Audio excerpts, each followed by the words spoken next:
isso que a gente vai compartilhar, eu vou repetir para sempre. A vida inteira eu vou continuar pregando sobre isso, porque eu entendo que é exatamente o que é o Evangelho. O Evangelho é isso que nós temos compartilhado nas últimas 27 semanas. Não, que a gente tem compartilhado a vida inteira aqui, mas especialmente em Hebreus, nas últimas 27 semanas em Hebreus. Infelizmente, o que a gente vai compartilhar, 90% dos evangélicos não entenderam. E é verdade isso. 90% dos evangélicos não entenderam ainda. Mas o nosso evangelho não é proselitista. Não é de mudar você na nossa força. O nosso evangelho é de testemunho. Então eu compartilho com você aquilo que eu entendo ser o evangelho, e se fizer sentido para você, amém. Mas se não fizer sentido, não tem nada que eu possa fazer para enfiar na sua cabeça isso. Então, crendo que o Senhor vai se revelar, mais uma oração de olho aberto que Ele faça para a glória dEle, amém? A Bíblia fala em muitos momentos sobre a lei de Moisés, mas também em muitos momentos a Bíblia fala sobre a lei de Deus, ou os mandamentos de Deus, que também estão expressos na lei de Moisés. Então existe a lei de Deus, os mandamentos de Deus, e ele se revela em muitos momentos, de muitas formas. Uma delas é através do que a gente conhece como a lei de Moisés, o Velho Testamento. Lá a gente também conhece, mais próximo à lei de Moisés. Quando a Bíblia fala que todo mundo nasceu debaixo da lei, é todo mundo, todo mundo. Olha que interessante isso. A Bíblia fala que Jesus nasceu debaixo da lei. Olha que interessante isso, cara. Essa lei que existe, todos nasceram debaixo da lei, até Jesus. A diferença é que o único que cumpriu toda a lei foi Jesus. E a gente não consegue cumprir todos os mandamentos de Deus. Diga misericórdia. Adão também nasceu sob a lei. Adão nasceu e existiu uma lei. Não coma dessa árvore, come de qualquer outra. Não foi assim? A questão toda é que Adão, estando debaixo da lei e estando num sistema com Deus de consequência, causa e consequência, quando Adão pecou, teve consequência, ele foi expulso do paraíso.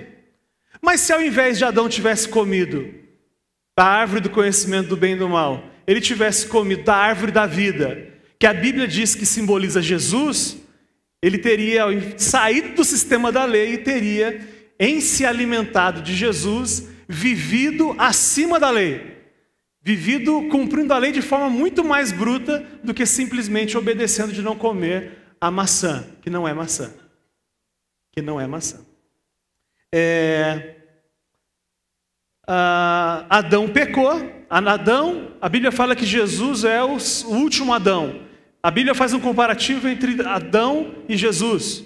E diz que do mesmo jeito que os dois nasceram debaixo da lei, Jesus não pecou, diferente de Adão que pecou. Essa árvore da vida, o texto de Gênesis 2:9, diz: o Senhor Deus fez nascer então no solo todo tipo de árvores agradáveis aos olhos e boas para alimento. E no meio do jardim estava a árvore da vida e a árvore do conhecimento do bem e do mal. Romanos 5,14 diz que, todavia a morte reinou desde Adão, do tempo de Adão até Moisés, mesmo sobre aqueles que não cometeram pecado semelhante à transgressão de Adão, o qual era um tipo daquele que haveria de vir. Adão era um tipo daquele que viria. Quem viria? Jesus. Então Adão é um tipo Jesus, representando uma cabeça de raça, e Adão, estando debaixo da lei, não cumpriu a lei, infringiu a lei e sofreu a consequência de não ter cumprido a lei, que ele foi expulso do paraíso. Eu só estou falando de Adão porque semana passada eu falei alguma coisa sobre isso e alguns irmãos me questionaram, eu estou só reforçando essa diferença, essa questão entre Adão ter nascido debaixo da lei e ter infringido a lei. Quando a gente olha para os mandamentos, a gente conhece o caráter de Deus. Entenda comigo. Hoje tem menos gente. O mundo ideal é que vocês estivessem coladinhos aqui, mas vocês não gostam. Sempre vai ter a galera do fundão, não é assim? Escola, tem a galera, tem 3, 4 cadeiras e tem a galera do fundão.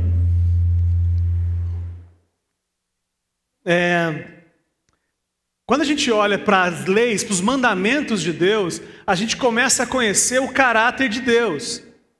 A lei, todos os mandamentos, inclusive a lei de Moisés, é sim uma boa referência sobre o que Deus espera de mim. Quando eu conheço a lei de Deus, que Romanos diz que é uma lei boa, é legal, a lei é bacana, ele está dizendo que não é para você jogar fora, mas é para você entender que a lei tem um projeto, um objetivo. Essa lei, ela revela Jesus. Porque Jesus, cabeça, como você sempre fala, é o único que cumpriria toda a lei.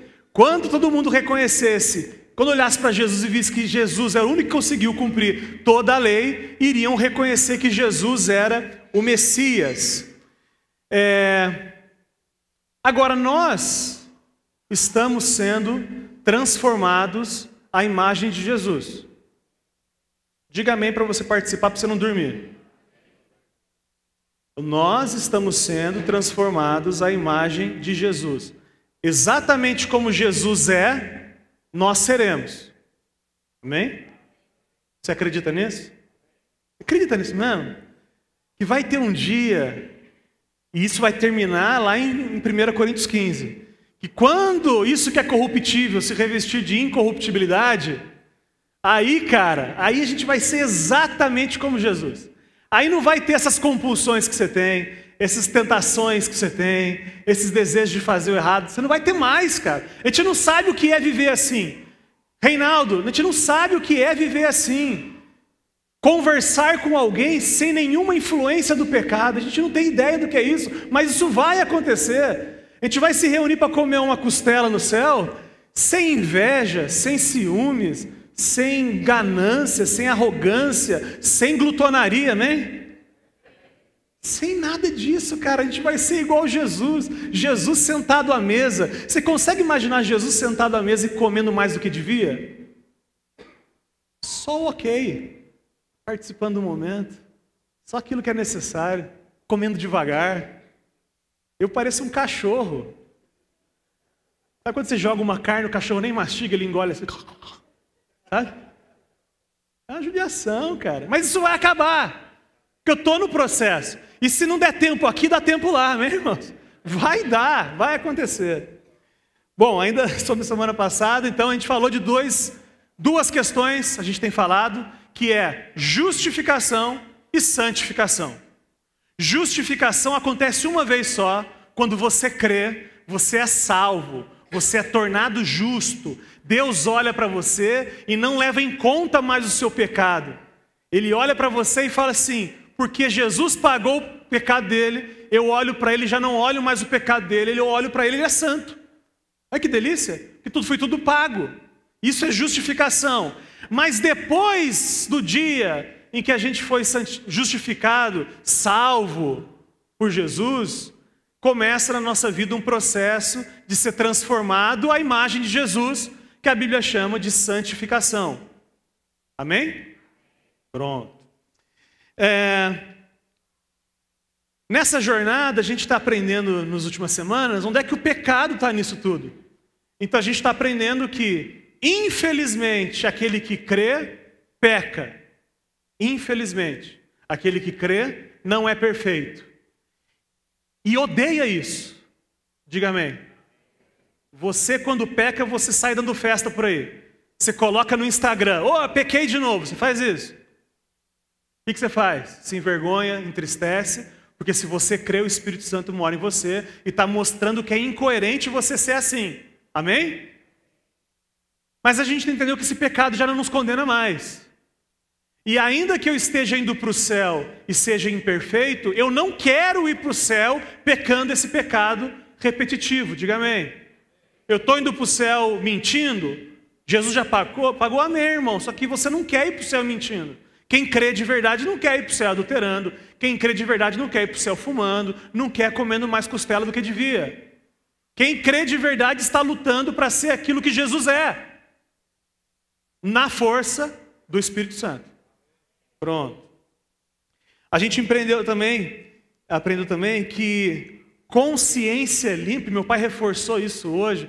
Irmão, vocês não entendem, é impressionante. Abre a cabeça aí, abre o coração aí para você entender. Delícia o que ele falou hoje de manhã. Consciência limpa que nós temos, não temos porque não pecamos. Se você está com a consciência tranquila, porque você não pecou nenhum pecado moralmente muito pesado, você ainda não entendeu o Evangelho. O único motivo para você ter de fato uma consciência limpa é sabendo que, independente da quantidade de pecados, o sangue de Jesus me purifica de todo pecado. Irmão do céu, vocês precisam entender, a gente precisa entender isso. Senão a gente fica numa relação com Deus de liga e desliga, estou salvo, não estou. Nossa, hoje eu estou bem, hoje eu fui bem, hoje eu ajudei as pessoas, que legal, liga e desliga. Semana que vem não estou legal, não volta ainda não, Jesus. Não morre não no avião. Isso não é o Evangelho. A gente aprendeu semana passada que todos nós receberemos igual salvação. Tanto aqueles que creram com 8 anos de idade, se é que é possível. Eu tenho as minhas dificuldades sobre isso. Desculpa. Você creu com 12 anos de idade, com 8 anos de idade, ou aquele que creu 1 minuto antes de morrer, a Bíblia nos ensina que todos receberemos a salvação plena em Jesus. E aqueles que creram aos 8 anos de idade e conheceram a graça, ficam felizes, porque aqueles que receberam a salvação no último minuto, gozarão da mesma experiência que nós que cremos muito antes, amém? Ou não? Ou você vai lá falar com Jesus, Jesus, isso está errado. Não é para ser assim. Você viu como ficou difícil lá? Eu abri mão da minha juventude por você. Você não entendeu nada, irmão.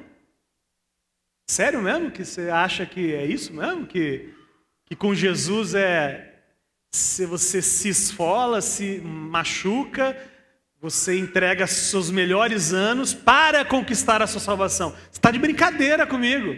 O Evangelho não é isso. O Evangelho é alguém que entendeu que está salvo, que está no processo de ser santificado todos os dias e fala assim, Jesus, os meus melhores anos são seus. Receba você a recompensa do sofrimento na cruz, a minha vida em toda entregue ao Senhor. Que espaço que tem para dizer, eu vou voltar para Jesus só no final da vida. Que loucura. Aliás, o Daniel, meu irmão, nos ensinou uma vez, e eu creio nisso, que até o galardão que receberemos, uns mais, outros menos, que a Bíblia não diz o que é o galardão, eu creio como ele, receber um galardão maior ou menor é receber mais para entregar mais aos pés de Jesus no céu. Isso é delicioso, irmãos. Você tem a figura dos 24 anciãos no Apocalipse tirando as suas coroas e colocando aos pés de Jesus.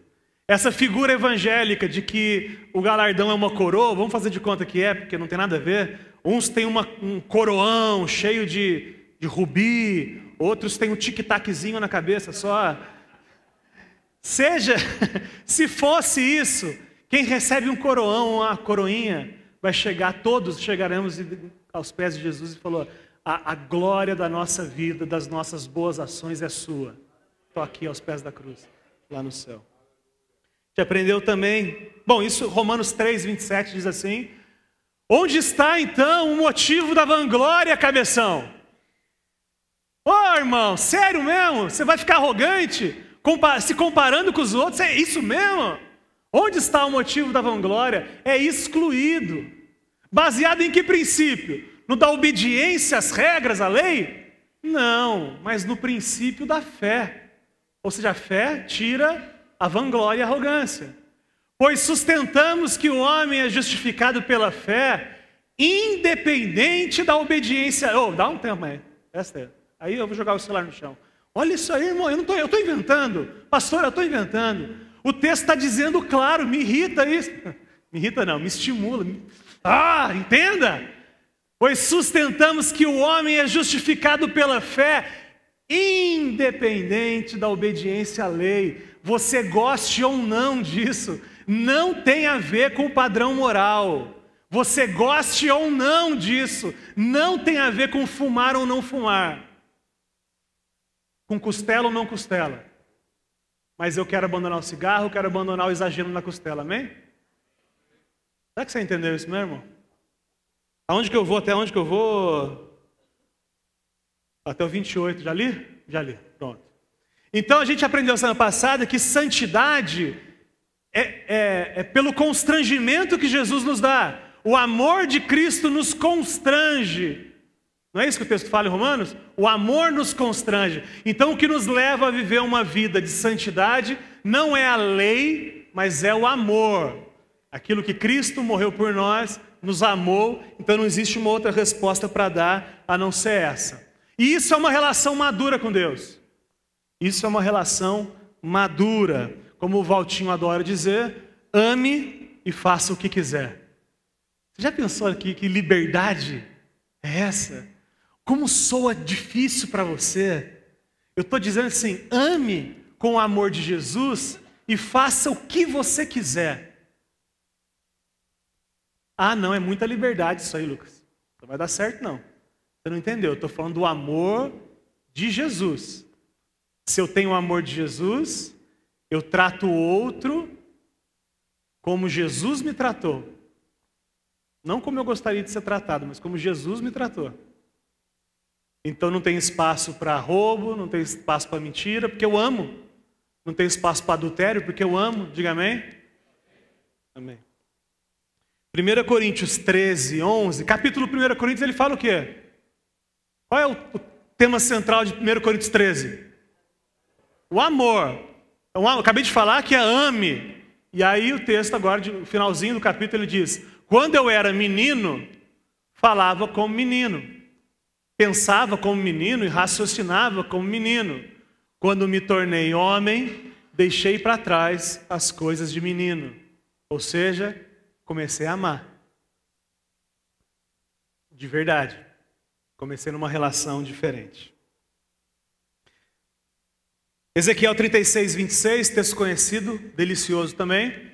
Darei a vocês um coração novo e porei um espírito novo em vocês. Tirarei de vocês o coração de pedra e lhes darei um coração de carne. Porei o meu espírito em vocês, espírito com E maiúsculo. Porei o meu espírito em vocês e eu os levarei a agirem segundo os meus decretos e a obedecerem fielmente às minhas leis. Vocês habitarão na terra que dei aos seus antepassados. Vocês serão o meu povo e eu serei o seu Deus. Por que a gente lê isso e não acredita? Por que a gente lê isso e acha que isso é uma figura de linguagem? O texto está falando que em Ele colocando o Espírito Santo em nós, Ele vai nos levar a agir de forma coerente com o Espírito. Vai obedecer a lei, vai cumprir os mandamentos. E por que isso não sempre tem um mais? Um porém, sempre tem um senão, a gente sempre tem uma contrapartida. Irmão, o texto é claro. Quem vai fazer o processo de santificação em nós é o Espírito Santo de Deus. Isso vai acontecer para aqueles que creem. E se não está acontecendo é porque não crê. E não adianta eu impor regras se não crer, porque senão eu vou transformar o cara num religiosinho, ao invés de apoiar ele para que o milagre da conversão aconteça. Romanos 1,5. Por meio dele e por causa do seu nome, recebemos graça e apostolado para chamar dentre todas as nações um povo para a obediência que vem pela fé. Tem uma galera sendo chamada no mundo com esse pensamento. Tem uma galera sendo levantada desde 2000 anos atrás, a igreja gloriosa, infiltrada dentro da igreja religiosa, que entendeu essa parada, que a obediência vem pela fé. A obediência não vem pelas regras. Quem me capacita, me possibilita a dizer não para o pecado é o Espírito que agora habita em mim. Diga amém. Aquilo que eu sempre soube que era errado, agora eu estou capacitado a dizer não. Aquilo que você sempre soube que é errado. Se for honesto, esse seu pecado, os pecados que a gente traz, você sempre soube que era errado, fazia escondido, mesmo sem crer, mas não conseguia dizer não. Hoje está disponível para a gente dizer não para aquilo que não agrada o Senhor. E aí eu quero ler mais uma vez Hebreus 8, 10 a 13, que diz assim: esta é a aliança que farei com a comunidade de Israel depois daqueles dias, declara o Senhor. Ah, irmão, está escrito aí, irmão, eu não estou inventando, lê aí, ó. Porei minhas leis em suas mentes e as escreverei em seus corações. Serei o Deus deles e eles serão o meu povo. Ninguém mais ensinará ao seu próximo nem ao seu irmão. Ele está falando desse povo, ok? Desse povo convertido. Ninguém vai precisar ensinar para dizer regra. Cinema não, cinema só à tarde, matinê, o horário que pode. Não tem mais isso, não tem mais carteirada evangélica, carteirada religiosa. Ninguém mais ensinará ao seu próximo nem ao seu irmão dizendo conheça o Senhor, porque todos eles me conhecerão desde o menor até o maior. Porque eu lhes perdoarei a maldade e não me lembrarei mais dos seus pecados. Chamando nova esta aliança, ele tornou antiquada a primeira, e o que se torna antiquado e envelhecido está a ponto de desaparecer. Romanos 8. Vocês estão ficando muito mal acostumados, que vocês nem abrem Bíblia mais, né? São uns 2 ou 3 só que abrem.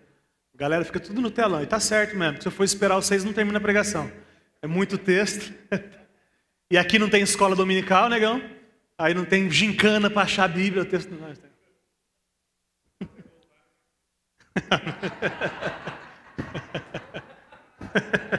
Cancela a viagem.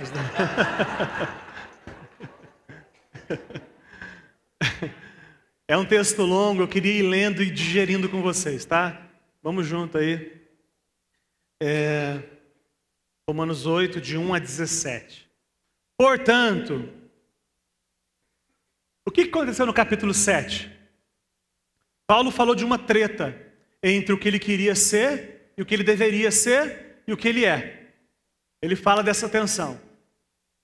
Mas ele fala também, termina dizendo: eu não confio nem na minha tensão, nem nessa minha luta eu confio para a minha salvação. Portanto, agora, não há condenação para os que estão em Cristo Jesus. Não tem condenação mais. Eu estou inventando, esse texto está escrito aí, negão, está escrito aí? Não há condenação para quem está em Cristo. Não estou dizendo, só um parênteses para acalmar os irmãos, que a apostasia que eu já preguei em Hebreus não possa acontecer, que é o deixar de estar em Cristo Jesus. Então, quando eu deixo de crer em Cristo Jesus, aí eu sou um apóstata e eu não estou mais num relacionamento com Deus, e a Bíblia diz que eu não volto mais. Pesado. Mas não é isso aqui. Aqui não acontece isso. Aqui não tem apóstata em nome de Jesus. Portanto, agora não há condenação para os que estão em Cristo Jesus, porque por meio de Cristo Jesus, a lei do Espírito de vida... Isso não quer dizer nada para vocês, irmão? Presta atenção, cola em mim aí. Porque por meio de Cristo Jesus, dentro aqui, a lei do Espírito de vida me libertou da lei do pecado e da morte. Eu não estou mais numa relação com Deus de pecado e consequência do pecado. Eu estou agora em Cristo e a consequência do meu pecado, Jesus já recebeu na cruz por mim. Então agora o que sobrou para mim? A lei do Espírito de vida. Esse tal de Espírito Santo que mora em nós. Aleluia. 3. Porque aquilo que a lei... irmão, presta atenção. Aí, Porque aquilo que a lei fora incapaz de fazer, por estar enfraquecida pela carne... Dá um pause aí. A lei era baseado na carne, no homem. E não deu certo a lei porque o homem é limitado e pecador. Então aquela primeira lei estava enfraquecida um elo dela. A lei é boa, mas ela não salvava porque ela tinha um dos elos da corrente, o homem. E como diz o apóstolo Eros, que a corrente é tão forte quanto o seu elo mais fraco. Você pegar uma corrente muito forte com um elozinho de alumínio, você vai estourar nesse elo aqui. A lei é isso, é uma corrente boa, mas um dos elos é o homem. E aí não deu certo, porque aquilo que a lei fora incapaz de fazer por estar enfraquecida pela carne, Deus o fez.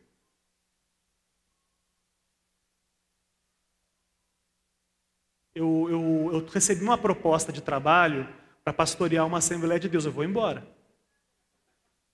Cadê, irmãos? Vão lá. Cadê isso?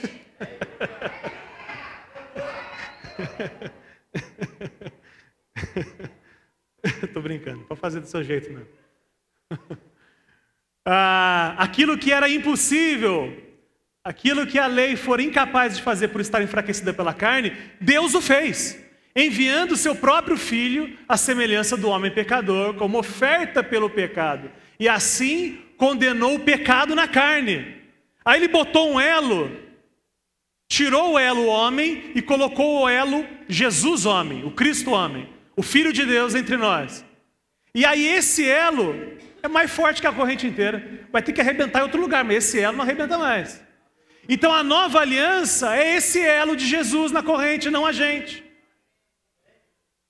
E assim condenou o pecado na carne, versículo 4, a fim de que justas exigências da lei, para que as justas exigências da lei fossem plenamente satisfeitas em nós, que não vivemos segundo a carne, mas segundo o Espírito.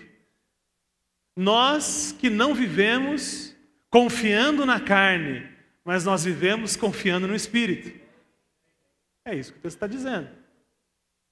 Quem vive segundo a carne, aí irmão, vamos junto, olha que legal isso aí.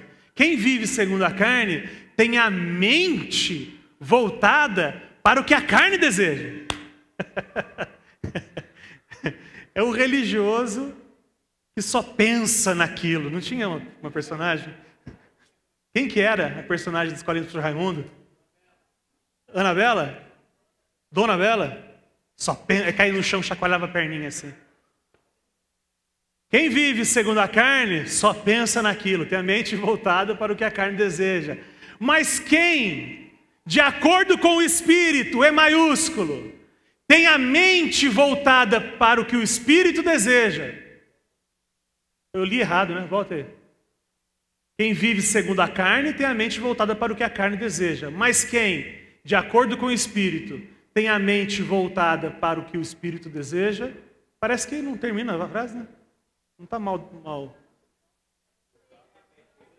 Para o que o Espírito deseja. Só tem que aprender a ler, né? Quarta série vai bem aí. Então, mas quem tem o Espírito começa a pensar como o Espírito, como Jesus Cristo, como Deus. Quem tem o Espírito, uma coisa é a mente carnal, mas nós temos a mente de Cristo. E porque temos a mente de Cristo, agimos e reagimos conforme o Espírito. 5. A mentalidade da carne é morte, mas a mentalidade do Espírito é vida e paz.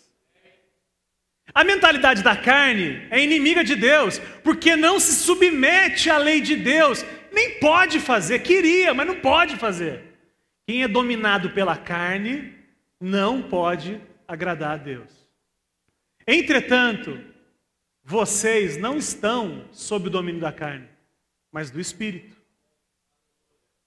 Se de fato o Espírito de Deus habita em vocês. Se ele habita, você é dominado pelo Espírito. Se você não é dominado pelo Espírito, você não é habitado pelo Espírito. E se alguém não tem o Espírito de Cristo, não pertence a Cristo. Duas mentes, dois povos distintos. Não é inegociável. Não tem um meio do caminho.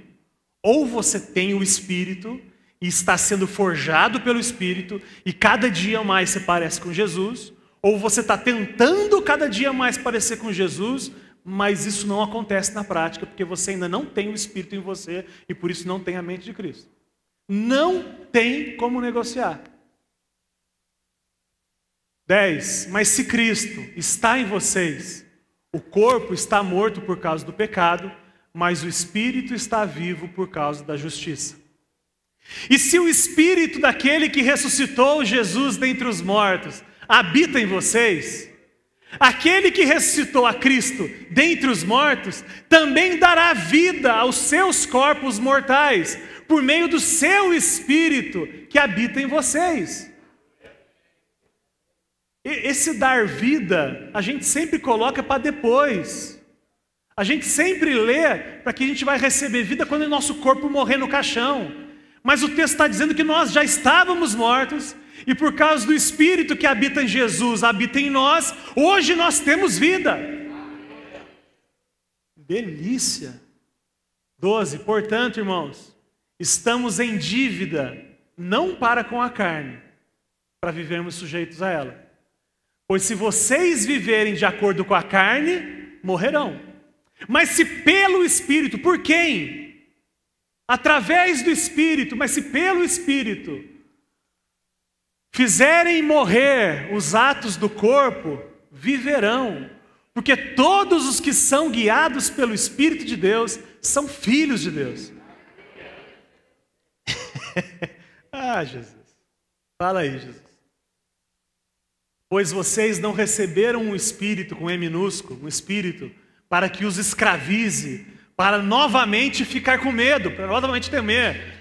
Mas receberam o Espírito Santo, que os adota como filhos, por meio do qual clamamos Abba Pai, por meio do qual nós temos intimidade. Abba Pai é chamar Deus de Pai.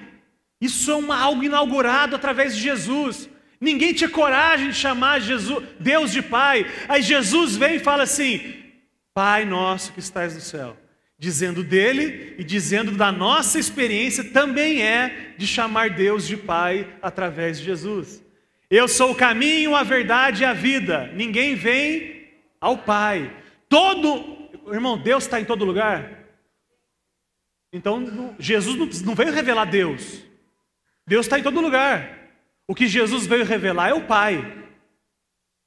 Vocês entenderam isso? Não. Deus, frio, poderoso e criador, se manifesta na natureza. Mas Jesus, eu sou o caminho, a verdade e a vida, ninguém vem ao Pai, a não ser por mim. A experiência de filiação só a partir de Jesus. 16, o próprio Espírito testemunha com o nosso Espírito que somos filhos de Deus. Se somos filhos, somos herdeiros. Herdeiros de Deus e co-herdeiros com Cristo, se de fato participamos dos seus sofrimentos, para que também participemos da sua glória. É o 18 ou 17, acabou? Acabou. Aleluia, irmãos. Glória a Jesus, irmãos. Então o que a gente está falando são de dois povos. Dois povos, ok? Meio, povo de cá, povo de cá. Esse povo aqui, você chega na tribo, vamos falar de duas tribos, no meio da Amazônia. Duas tribos. Você chega lá, tem essa tribo aqui. Essa tribo aqui tem uma lista enorme de certos e errados. Tem uma lista enorme de certos e errados. Quando faz errado, recebe as recompensas dos erros que cometeram. Essa tribo aqui. Além disso, tem a consciência ferida pela falta de perfeição. Então peca, faz errado, tem uma lista de certo e errado, e quando faz errado, fica com a consciência pesada, porque não é perfeito. Agora, quando esses caras aqui fazem o certo, eles se sentem superiores uns dos outros, e por isso se sentem no direito de julgar os outros. É um grande tribunal humano aqui, ok? Está aqui, esse lado aqui. Desse lado aqui, cheguei numa outra tribo. Essa outra tribo aqui não tem lista. Não tem nenhuma lista escrita do que é certo e o que é errado. se pode ou se não pode. Não tem lista. Essa aqui. Mas tem a consciência guiada pelo Espírito Santo de Deus. Essa galera aqui está em paz, porque não tem mais condenação sobre eles. Mas essa galera aqui luta para obedecer aquilo que a consciência traz à luz para eles. E ao invés de ter um tribunal, aqui tem o quê? Festa. Aqui tem hospital, tem cura. Aqui tem reconciliação com o Pai. Lá tem condenação. Aqui tem o Espírito. E aonde há o Espírito, André diz, ali há liberdade. Ele falou hoje esse versículo, dizendo que liberdade para quê? Para fazer o que quiser? Não, liberdade para ser conforme o Espírito, para reagir conforme o Espírito. 1 Coríntios 2:9 diz assim: todavia, como está escrito, olho nenhum viu, ouvido nenhum ouviu, mente nenhuma imaginou o que Deus preparou para aqueles que o amam. Amém? A gente sempre lê esse texto como o céu, né? Quando a gente lê esse texto, a vida inteira eu citei esse texto para dizer do céu. Olhos não viram, ouvidos não ouviram o que Deus preparou para aqueles que o amam. Eu particularmente não leio mais assim esse texto. O céu sim vai acontecer e céu de fato é surpreendente. Toda a sua compreensão a respeito do céu é ridícula perto do que o céu é de verdade. Ruas de ouro. Aí você fica feliz porque você vai ter ruas de ouro. Na verdade, o ouro é tão bobo no céu que é usado para fazer asfalto. É isso. Você acha que é o quê? Ruas de ouro? Não. É ouro. Deus, o que eu faço com esse monte de ouro? Faz rua. O pessoal passar em cima. Então a gente tem uma ideia muito tupiniquim, muito mirim do que é o céu. Aliás, não façam muito exercício para entender como será o céu. Cada um tem a sua compreensão de céu. O Richard conhece a minha compreensão de céu, que eu não posso compartilhar com vocês aqui. Mas cada um tem alguma coisa com relação a bacon, etc. Mas vamos lá. Vamos ver o que o texto está falando a respeito de que nenhum olho viu e nenhum ouvido ouviu aquilo que Deus preparou para aqueles que o amam. Mas Deus o revelou a nós por meio do Espírito. Espera aí. Então não é o céu. Porque o céu a gente não sabe como vai ser. Mas o texto está falando que isso que olho nenhum viu, ouvido nenhum ouviu, através do Espírito, Deus já nos revelou. O Espírito sonda todas as coisas, até mesmo as coisas mais profundas de Deus. Pois quem dentre os homens conhece as coisas dos homens, a não ser o Espírito do homem que nele está? Da mesma forma, ninguém conhece as coisas de Deus, a não ser o Espírito de Deus. Nós, porém, não recebemos o Espírito do mundo, mas o Espírito procedente de Deus, para que entendamos as coisas que Deus nos tem dado gratuitamente. Ele começou a explicar para a gente o que é que o olho não viu e o ouvido não ouviu. Aquelas coisas que Deus nos deu gratuitamente. Delas também falamos, não com palavras ensinadas pela sabedoria humana, mas com palavras ensinadas pelo Espírito, interpretando verdades espirituais para os que são espirituais. Quem não tem o Espírito não aceita as coisas que vêm do Espírito de Deus, pois lhes são loucura. E não é capaz de entendê-las porque elas são discernidas espiritualmente. Olha só o que é que o olho não viu e o ouvido não ouviu. Mas quem é espiritual discerne todas as coisas, e ele mesmo por ninguém é discernido. Pois quem conheceu a mente do Senhor para que possa instruí-lo? Nós, porém, temos a mente de Cristo. Aquilo que nunca ninguém tinha visto é gente andando por aí, pensando, agindo e reagindo do jeito de Jesus.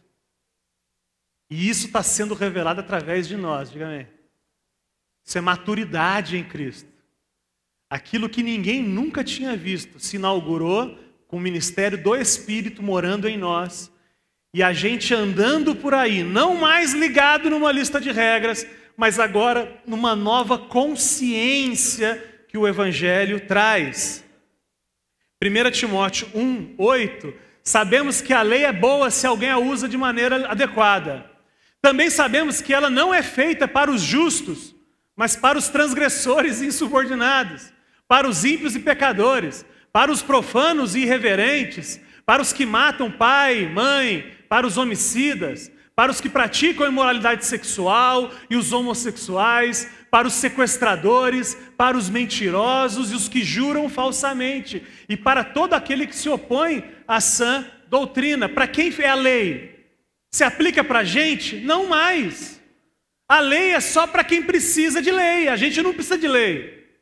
Ou quando você vai no banheiro lá embaixo, você vai chegar para sua esposa e falar assim: bem, eu fiz xixi no chão. Por quê? Porque não tinha uma placa lá dizendo não faça xixi no chão.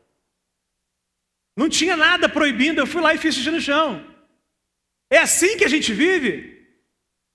Ou é a maturidade nos leva a fazer, não faz sentido fazer xixi no chão? Eu digo amém, você entendeu? Gálatas 5:22, Ricardo me trouxe esse texto essa semana.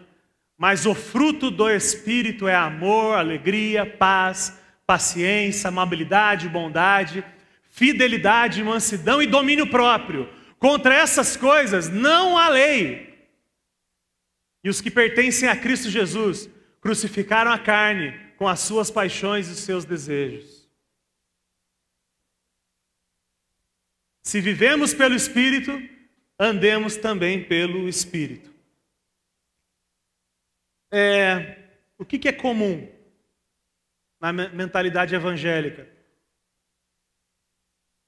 Urim e Tumim. Quem conhece? Quem sabe o que é isso? Na época de Jesus tinha um joguinho, Reinaldo, Urim e Tumim. É jogar sorte. Palitinho, para o ímpar. Para ser mais simples. Uma vez eu cheguei para meu pai e falei assim: pai, nós precisamos ir na casa de um irmão que está saindo de casa agora. Voltando a fita. Eu cheguei e falei assim com Deus: Deus, será que eu devo ir na casa do irmão que está saindo de casa agora? Aí eu pensei comigo mesmo, mentalidade infantil. Eu vou falar com meu pai. Se ele disser vamos, então a gente vai. Se ele disser não vamos, não vamos. Aquele negócio da lã molhada, grama seca. Lã seca, grama molhada. Lembra disso? Quem não lembra disso, não tem problema.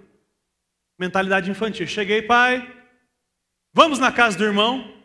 Meu pai falou assim: não vamos não. Eu falei: ok, não vamos. Urim Tumim, aqui ó, infantil. Aí eu cheguei no meu casa e falei assim: não. Eu conheço a história, conheço o casal, sei que se eu for lá vai ser uma bênção, sei que o que eles estão precisando é que eu vá. Não faz sentido essa jogada de sorte com o Evangelho. Eu tenho a mente de Cristo. Voltei lá, pai, vamos. Ele falou: vamos? Eu falei: vamos, então vamos. E a gente foi lá, junto. E o casal está junto até hoje, graças a Deus. Porque o Evangelho não é isso, irmão. O Evangelho não é isso. O Evangelho é a mente de Cristo em mim. 1 João 2,27 diz assim: quanto a vocês, a unção que receberam dele permanece em vocês, e não precisam que alguém os ensine. Mas como a unção dele recebida, que é verdadeira e não falsa, os ensina acerca de todas as coisas, permaneçam nele como ele os ensinou. Jesus, a gente tem que entender isso. A intenção do coração, a mente de Cristo. Quando eu chego no Evangelho, o primeiro estágio, presta atenção que todo mundo está nesses estágios, em áreas da vida. Primeiro estágio é: eu sei que é errado, mas eu não consigo dizer não. Segundo estágio, eu sei que é errado, quero fazer o que é errado, mas o Espírito me capacita a dizer não. Terceiro estágio, já nem quero mais fazer o errado. Você passa por esse processo na sua vida, em todas as áreas da sua vida. E não é juntinho. Você está em várias áreas, cada área está nisso. Então você tem um pecado que você está convivendo com ele, você não consegue dizer não. Você já crê. Aí o Espírito te conduz, vai te amadurecendo. Eu vou falar isso quando for falar sobre o templo em Hebreus. E ele vai te amadurecendo e te leva a perceber que te dá capacidade para dizer não, ainda que você queira muito pecar. Quem de vez em quando tem vontade de pecar, diga misericórdia. Sabia disso, também sou eu assim. Mas se você tirar o pé do chão, deixar o Espírito te conduzir, te levar a águas mais profundas, no futuro nem vontade de pecar naquela área você vai ter mais. Eu creio nisso, eu tenho vivido isso na minha vida em algumas áreas. Algumas ainda estou aqui. Algumas estou aqui, mas eu sei que o final é lá, onde o Espírito me conduz a uma maturidade da mente de Cristo. Eu cheguei a pensar no passado em escrever um livro, A Lei da Graça. E eu ia... é a mente de criança, ó, okay? Que era o quê? Tudo que eu entendo que aquele que crê deve cumprir. Quer dizer, eu saí da lei e aí eu estou criando uma outra lei. E a conclusão que eu cheguei, e é verdade, que esse livro seria bom para mim. Então cada um, no relacionamento que já tem com Jesus, pode sim entender o que Deus quer de você, o que Ele não quer que você faça. E isso é legítimo, mas isso é seu. Isso não é para você ofender o irmão. Porque o irmão está numa outra jornada, num outro momento. Em algumas áreas mais atrás de você, mas em outras áreas mais à frente, mais amadurecido do que você. Tiago 4,11 diz assim: irmãos, não falem mal uns dos outros. Quem fala mal contra o seu irmão julga seu irmão e fala contra a lei e a julga. Quando você julga a lei, não está cumprindo, mas está se colocando como juiz.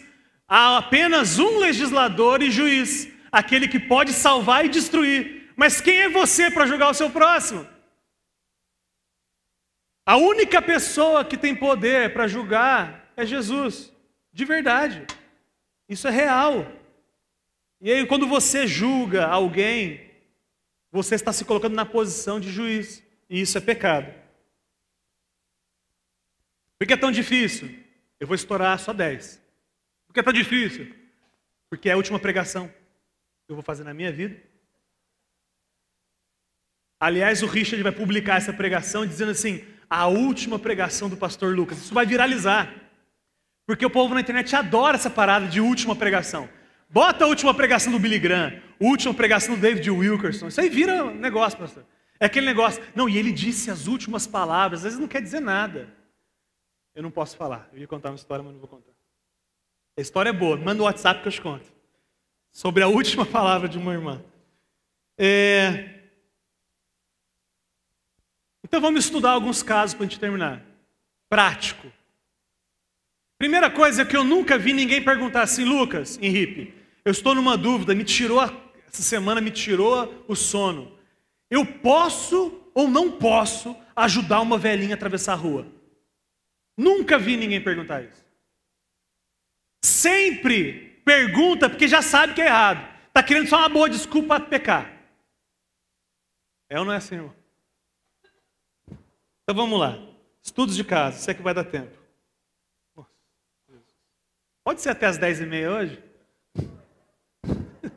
Já que é a última, pode. Mente de Cristo. Posso ou não posso fazer tatuagem? Não sei. O que o Espírito Santo falou para você sobre isso?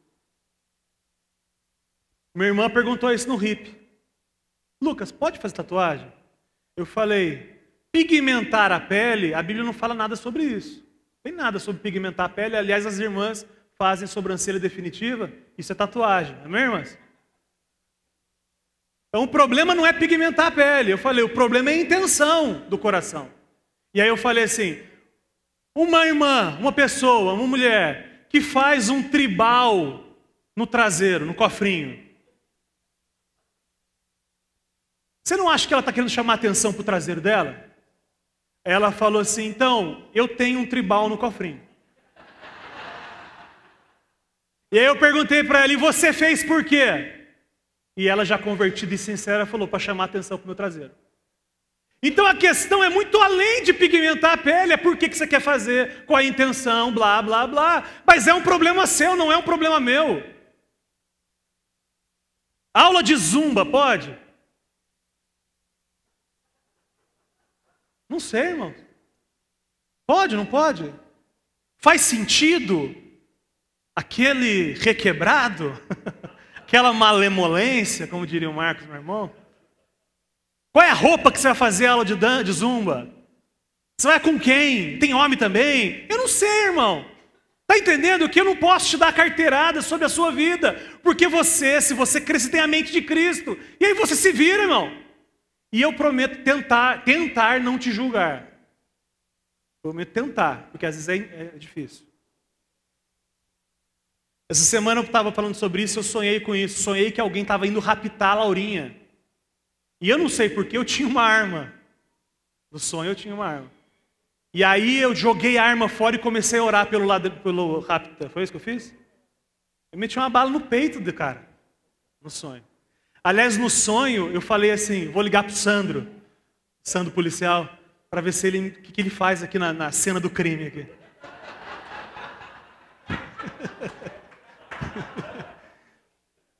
Mas deixa eu falar para você, irmão. Se isso acontecesse de verdade, eu tivesse uma arma, eu daria um tiro, e como diria o pastor Witzel, do Rio de Janeiro, miro na cabecinha.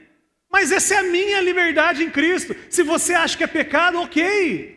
Eu entendo que isso não fere o meu relacionamento com Deus, faria. Você é louco. Eu prefiro que a Laura morra do que a Laura seja raptada. Concorda? Quem tem filho aqui não prefere? Filho sumir e nunca mais aparecer? Meu Deus do céu. Vou acelerar aqui. Pode ou não pode música secular? Você que sabe. Cerveja, Coca-Cola.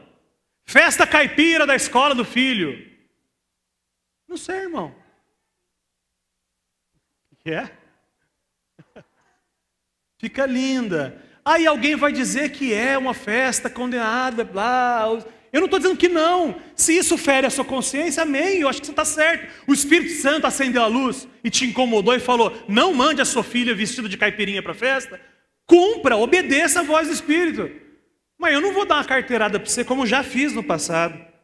Dízimo.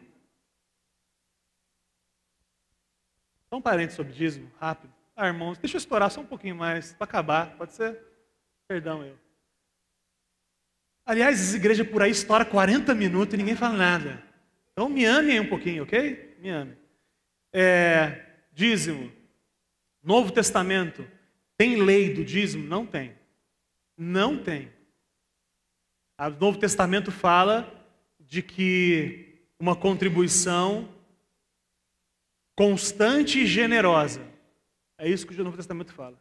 Mas lembra que a lei revela o caráter de Deus? Então, quando eu busco uma referência, quanto que eu dou? Lembra, problema seu. Problema seu. Mas quanto que eu dou? Ó, irmão, se quiser uma referência de como Deus tratou o coração do homem no Velho Testamento, uma porcentagem, um percentual que mexia no coração do homem, porque o homem achava que quem bancava era ele. No fundo, você não quer dar dinheiro, não quer contribuir com a causa do pobre, com a evangelização, porque você acha que vai faltar dinheiro para você. Então o problema é que você acha que quem banca a sua existência, quem provê na sua vida, é você mesmo, o seu trabalho, não Jesus. Então quando não tem a lei que fala assim, um jeito de você tratar o seu coração, uma boa referência, 10%, eu entendo na nova aliança, uma excelente referência, e como eu falei hoje cedo, o dízimo, qual que foi a expressão que eu usei? Voluntário, o dízimo voluntário. Ah, mas eu não vou dar 10, eu nem sei quanto você dá, irmão. Ah, eu vou dar só 30%. Tá bom. Vou dar só 5%, o problema é seu, porque você tem a mente de Cristo. Agora, lembrando, só a parênteses do dinheiro. Você usa ar-condicionado, seus filhos estão lá. Isso é responsabilidade. Isso é mente de Cristo. Eu vou deixar os outros pagar para o meu filho ter aulinha? Eu vou deixar os outros pagar para ter o ar-condicionado? É um direito. Mente de Cristo. Detalhes sexuais do casal. Ah, pode ou não pode ir para o motel com a esposa? Jogar na loteria. Pode ou não pode? E aí? Aí eu acho que eu posso. Aí eu condeno o irmão que não pode. Aí eu digo, você não entendeu nada. Ou, eu acho que não pode. Aí eu digo que o irmão que vai, pecador, não entendeu nada. Só que você está se colocando na posição de juiz.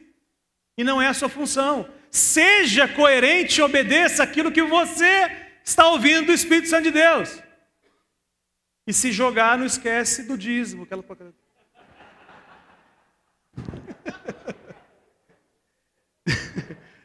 Sobre segundo casamento e tantos assuntos. Se você tem a mente de Cristo, haja desse jeito.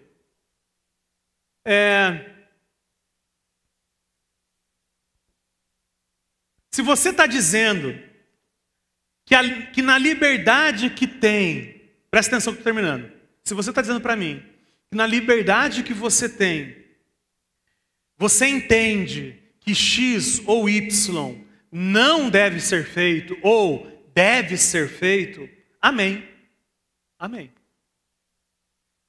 Não mais agora como uma referência da lei fria, mas pela consciência amadurecida que você tem, você acha que X ou Y deve ser feito ou não deve ser feito? Amém. Mas não, presta atenção, isso é importante. Não dogmatize a sua intimidade com Jesus. Aquilo que você já aprendeu com Jesus não vira regra fria para os outros. Se Jesus falou aquilo com você, amém, glória a Jesus. Deus mandou eu perdoar 70 vezes a minha esposa que adulterou. Amém. O Espírito te revelou isso? E hoje a sua esposa está aí curada? Amém por isso. Que legal, glória a Jesus por isso.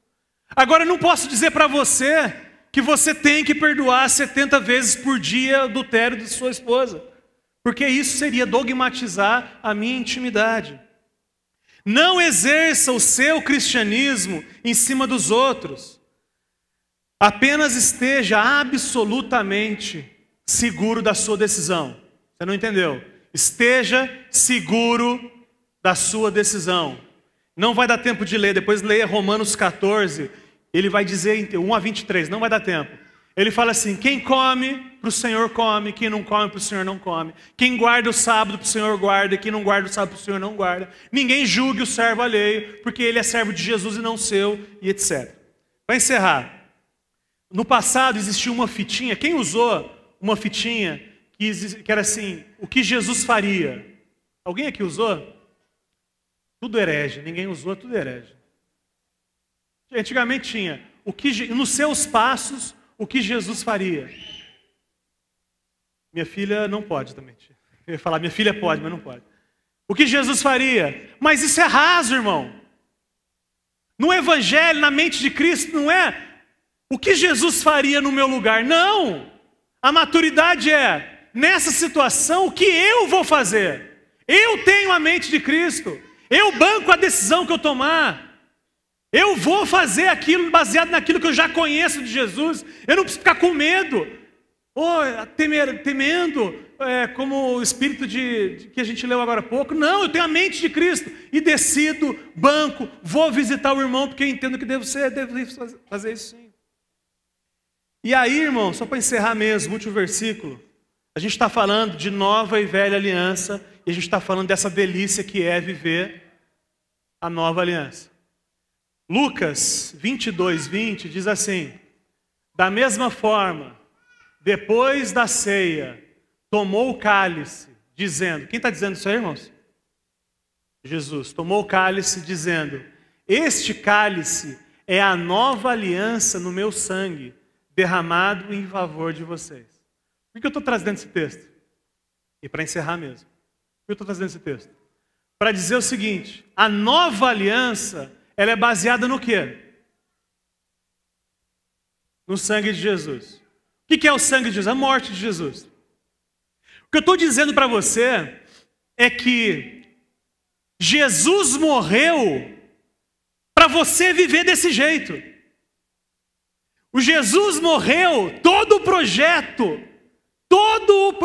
da nova aliança, que é baseada na morte de Jesus, tudo que Jesus fez para você não viver vivendo ligado nas regras, com medo, abandono. Não é desse jeito. Tudo que Jesus fez morrendo na cruz foi para que você viva com a mente de Cristo, para que tendo o Espírito em você, você seja maduro e tome as decisões da sua vida. Então quando a gente está falando, é o centro do Evangelho, isso que a gente falou hoje, irmãos. O centro do Evangelho é uma nova mente. É um jeito de viver baseado no Espírito, não na gente. Porque é disso que Jesus falou quando morreu na cruz. Amém? Feche seus olhos, curva sua cabeça. Senhor Jesus, é essa a nosso desejo de continuar entendendo e vivendo de um jeito que é muito livre, que nos incomoda demais essa pregação, porque a gente é muito religioso ainda, mas eu tenho convicção, Lucas, tenho convicção que esse é o Evangelho. E eu te peço, Pai, para que o Senhor nos conduza de forma cada vez mais profunda para viver desse jeito. Para viver manifestando Cristo por todo lugar que a gente vá, mesmo. Novamente, um novo jeito de pensar, uma nova experiência madura, muito além, fazendo muito mais do que o que a lei dizia. Não é que a gente não faz a lei, a gente cumpre a lei, mas com o pé nas costas. Isso já superamos. Mas tem um jeito muito mais profundo de viver, que é ser o Cristo para as pessoas, por onde quer que a gente vá, reagir, agir e reagir, agora não mais baseado na nossa carne, mas baseado no Teu Espírito que habita em nós. Obrigado, Jesus. Obrigado, Pai, por nos fazer entender isso que infelizmente pouca gente entende, mas que está bem claro na Escritura e a nossa limitação religiosa não nos permite entender. O Senhor nos revelou, tem nos revelado, nessa noite revelou um pouco mais, e nós temos uma palavra de gratidão ao Senhor, porque não é na nossa força, é o Senhor nos revelando de forma milagrosa.